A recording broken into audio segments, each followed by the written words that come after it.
it will cause catastrophic damage, life-threatening damage. There is very little that can stop a Category 5 hurricane. And regardless of the where you are in the parish of Westmoreland or St. Elizabeth, if you are under the impact of those Category 5 hurricane force winds, you will be having significant difficulty even with infrastructure that's in the area. So ensure that you are in the strongest area that you can. The recommendation from the Hurricane Center is that you would have as many walls between yourself and the outside as you can, because it is important to reinforce yourself and to ensure that you are not left vulnerable to this system. We do expect that it will gradually be reduced in strength as it moves over the island. It will fall to a Category 4 maybe, and then Category 3 as it exits the country possibly. But in the meantime, when it makes landfall, which is expected, as you can see in this image here, to be somewhere near parity in western St. Elizabeth, that's somewhat to the east of Black River. So it will most likely make landfall in the western part of St. Elizabeth rather than in the eastern part of Westmoreland. And then it will continue moving toward the northeast. That is the direction of movement that is expected. It will continue over the northern part of St. Elizabeth and then move into southern Trelawney. And the exit is expected to be somewhere in Trelawney rather than in St. Anne. It would be most likely in the eastern end of Trelawney rather than St. Anne, where it makes its exit from the island of Jamaica.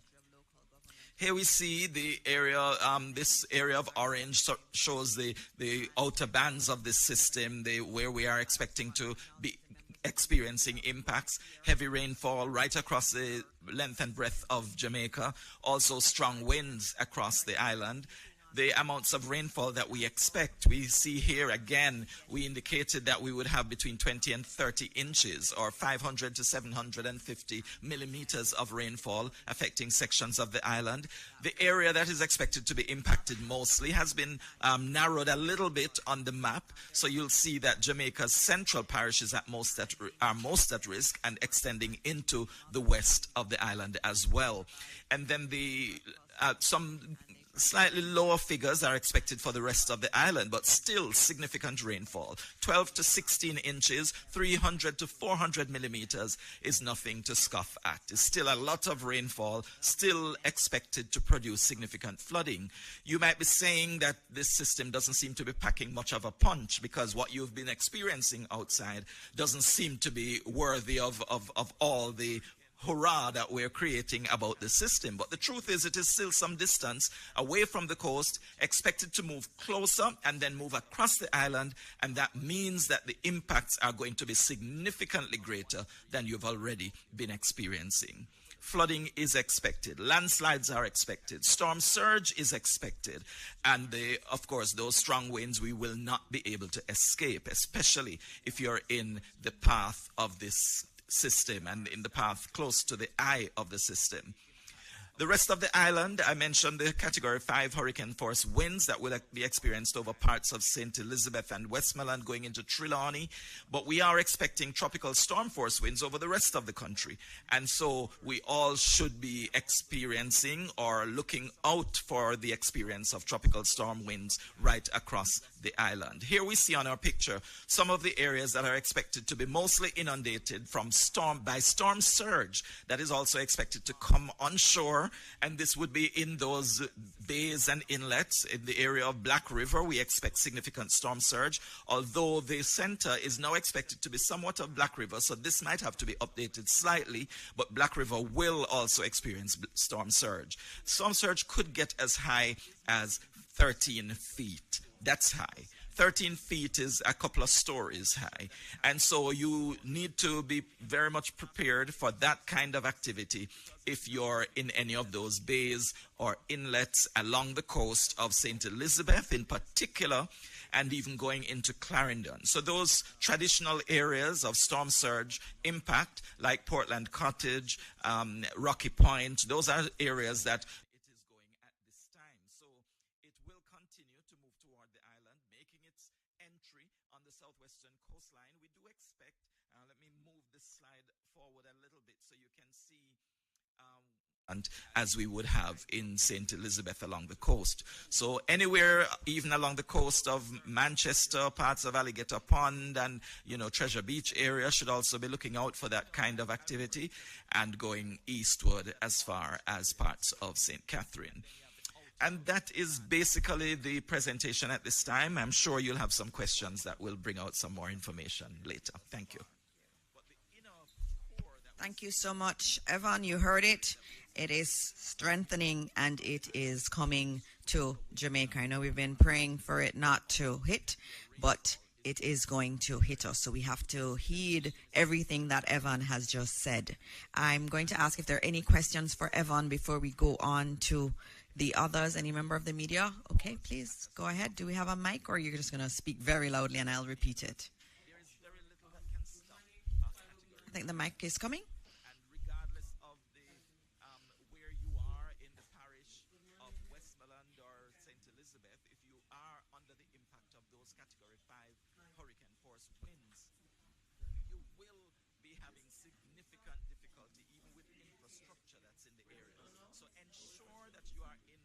You can just speak and I'll repeat the question. The recommendation from the Hurricane Center is that you would have as many walls between yourself and the outside as you can, because it is important to reinforce yourself and to ensure that you are not left vulnerable to this system. Okay, so the question was, has the window now closed for those who need to make preparations, especially on the western side of the island? We're very close. Thanks for the question, JIS. We are very close to the closing of that window. I mean, I would not actually say it's entirely closed, because there are a couple of things that you might be able to do right outside your doors that could reinforce your structures. If that is a possibility, when we have some level of calm, I have been hearing from persons in St. Elizabeth, in Manchester, who have indicated that they are getting quite some heavy rainfall and some strong winds, but there are usually some lulls, some periods of semi-calm that they can probably do something quickly on the outside and get back inside. So we would like to ask everyone to ensure that you keep yourself safe. Exercise extreme caution if you have to do anything immediately outside. But of course, as the system moves any closer, we will start to experience the eye wall of the system moving onshore, and then the eye will make its impact. And we do expect that that will occur by midday today. So during the latter part of this morning, after 11 o'clock, I would say let's not take any chances on the outside. Let's make sure that we are on the inside, so as this system makes its way here, we're not destroyed ourselves. Apart from the structures outside, we have to make sure that we save our own lives. Thank you. Thank you very much, Evan. We're going to now move to Minister Darrell Vaz, who is our Minister of Energy, Telecoms and Transportation.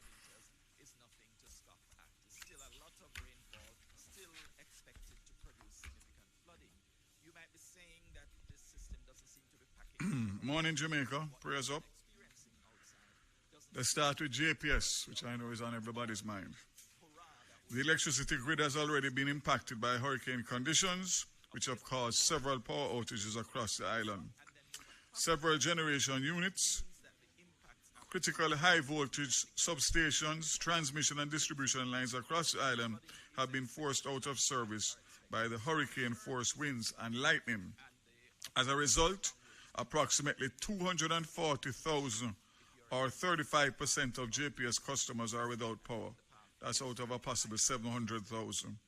Mainly in the parishes of St. Elizabeth, Manchester, St. James, and Hanover. The status, generation, there is adequate firm generation online to serve our customers. No renewables are available. As I said before, customers impacted, more than 75% of the customers in St. Elizabeth, Manchester, Hanover, and St. James are affected without electricity. The least impacted parishes, with less than 10% of customers impacted, St. Thomas, Kingston, and St. Andrew, and St. Catherine. The majority of hospitals continue to be supplied with JPS power, except those in Manchester and St. Elizabeth, such as Black River, Mandeville, and Percy Junior Hospital. But I can confirm that they are operating on standby power, generator power. There is no plan at this point to shut down the grid. JPS crews continue to respond and restore critical facilities and customers where it is safe to do so. In the meantime, JPS is reminding customers to stay safe and take precautions to protect life and property.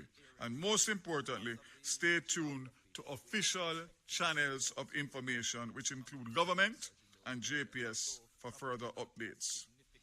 As it relates to our telcos, I'll start with Digicel. 26% of mobile network is offline, predominantly due to the widespread loss of power.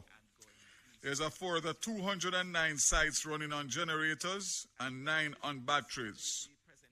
For fiber to home customers, we are seeing 20% customers offline due to no power in their homes. Thank you so much, Evan. You heard it.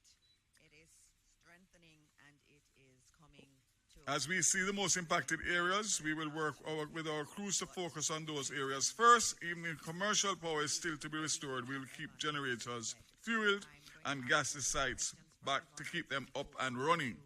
The others, any member of the media? Okay, please, go ahead. Do you have a mic? They're also confirming that also in aid in recovery, we are working with the SMA to increase our spectrum bandwidth channels, as we know from our experience from Hurricane Beryl that the mobile infrastructure will be recovered much quicker than the fixed. So just to indicate that I, this morning at 3 o'clock, signed licenses for additional spectrum for Flow, Liberty Caribbean, and I'm awaiting Digicel to give them the same. For Flow, I'm happy to say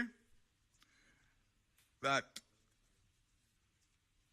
Liberty Caribbean, operators of Flow, Jamaica, and Liberty Business is committed to playing its part for Jamaica to recover quickly from the inevitable damage following the passage of Hurricane Melissa. Again, with the spectrum that they have received, they will be bringing a new innovation, mobile connectivity via satellite, and facilitates SMS and text messages to areas affected in the aftermath of the storm. So this partnership promises to seamlessly enable 4G LTE mobile customers to send texts to their family and friends, even when the local network services may be interrupted. So that's huge, very huge. And this collaboration with Starlink reflects a deep commitment to the Caribbean and protecting Jamaica. So we look forward for that. And we also look forward for Digicel to do the same, which will give us a lot more ability to communicate and to recover as quickly as possible. This one is the big important one now, and that is the airports. Based on my consultations with PACAL and the Jamaica Civil Aviation Authority about the timeline for the Norman Manley International Airport to accommodate emergency relief flights after the passage of Hurricane Melissa, the assumption is that the system will leave Jamaica by the end of today, Tuesday, October 28th, and that the impact on the Norman Manley International Airport is not extensive.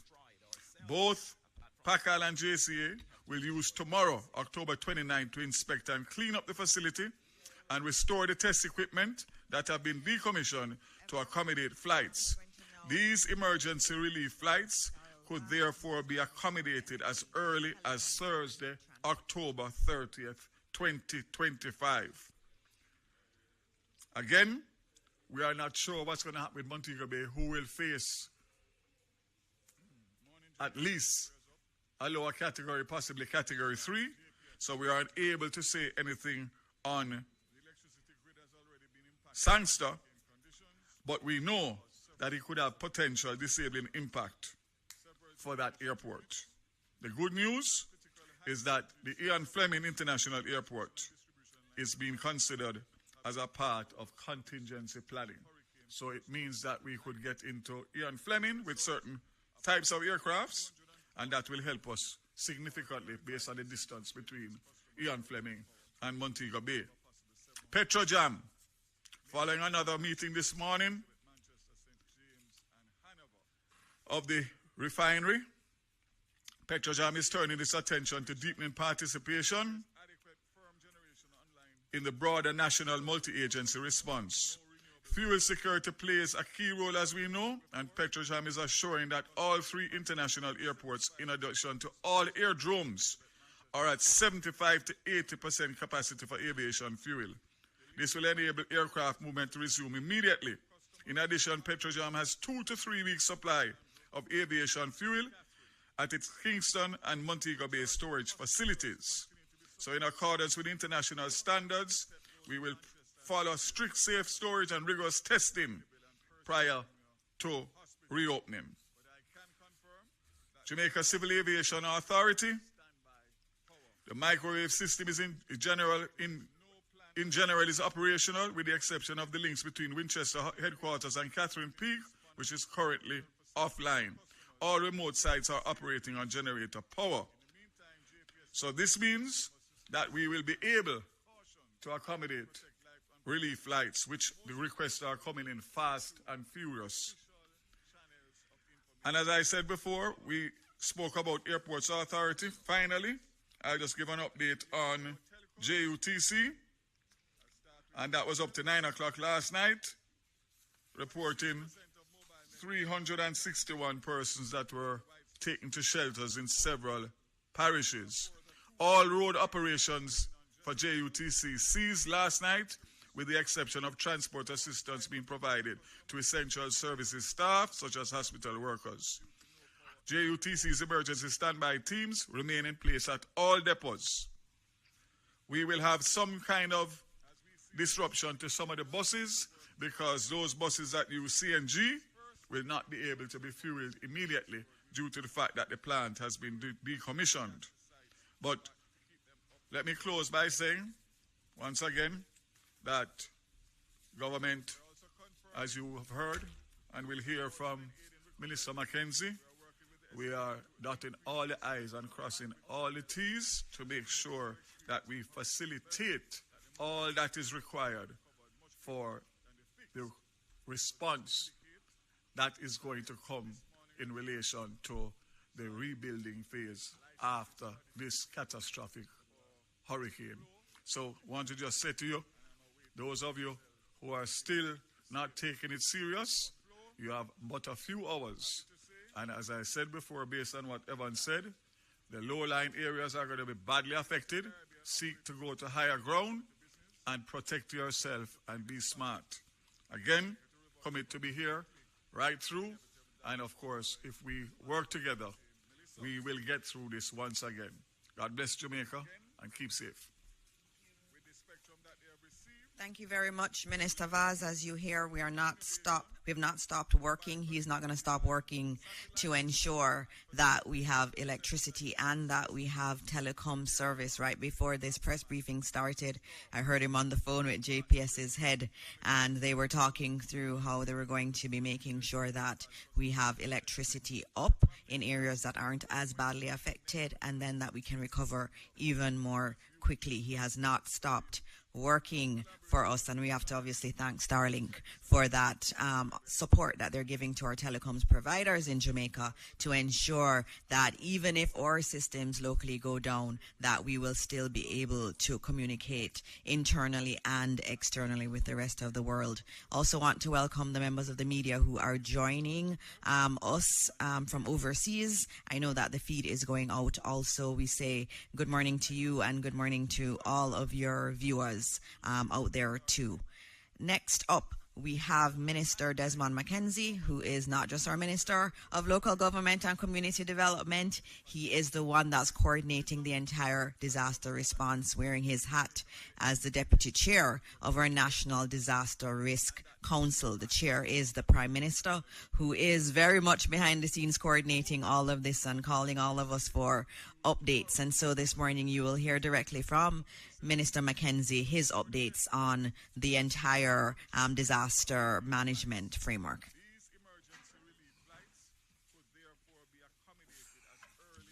Thank you, Minister Dixon. Again, let me commend you on the sterling job that you've been doing in presiding over these very important press briefing. Minister Vaz, Evan Thompson, my PS Director General Acting, other support staff, and I want to acknowledge the team. The Jamaica Fire Brigade and the JDF was very active last night, responding to a number of calls to assist residents in sections of the corporate area. I want to, first of all, give an update on the state of shelters. Again, I want to repeat that all of the 800 and odd shelters are open. The numbers that I have presently speak to, of the 800 shelters, 382 shelters are occupied so far, with a total of persons within these shelters of almost 6,000 persons. Just to give you a rundown of the numbers in Kingston and St. Andrew, there are 45 shelters which are open with 581 persons. In Clarendon, 39 shelters with a accommodation of over 865 in Clarendon. Westmoreland, 33 shelters open with over 500 persons. St. Mary, 27 shelters with over 500 persons. St. Catherine, 27 shelters, 394 persons. Portmore, 8 shelters, 74 persons. St. Thomas, 18 shelters, 609 persons. Manchester, 23, 135. St. Anne, I see here 18 shelters open, but 0. There seems to be no one in any shelters in St. Anne. We'll check on those numbers. And over 19 shelters are open with over 261 persons. St. James, 30 shelters, 209 persons. Trelawney, 10 shelters, 313. Portland, 59 shelters, 541. St. Elizabeth, 26 shelters, 289. Now, St. Elizabeth is of concern because I am understanding that we are getting calls before we came on here of persons in St. Elizabeth asking for transportation to be sent into various communities to transport persons out of those areas. As Minister Vaz have said, it is going to be difficult.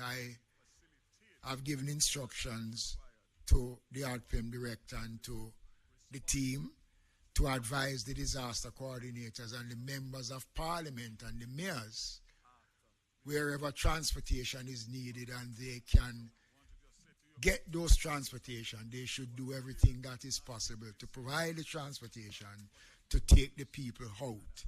But the system that we have had, as Minister Vaz said, those systems have been put on hold now because of the closeness of the system. So I would urge persons who can move to do so, and the mayors and the CEOs and the councillors and the members of parliament to do everything that is possible to assist those persons in moving. The impact of Melissa is being felt. Evan gave full details. We are having reports of widespread impact across several parishes which are seeing increased number of land slippage, flooding, fire, storm surge, and power outage. Roads in St. Thomas, Portland, and St. Catherine were blocked by fallen trees, poles, landslides, and most of these have been clear. And I want to make the point that the team that are on the road, the roving teams that have been pre-positioned, have been responding once the report is sent to the team, they are out there actually doing the work. So if you are in an area where there is blockage and fallen trees, you can send us the information, and once that is possible, we will send the team out. Minister Vaz, I see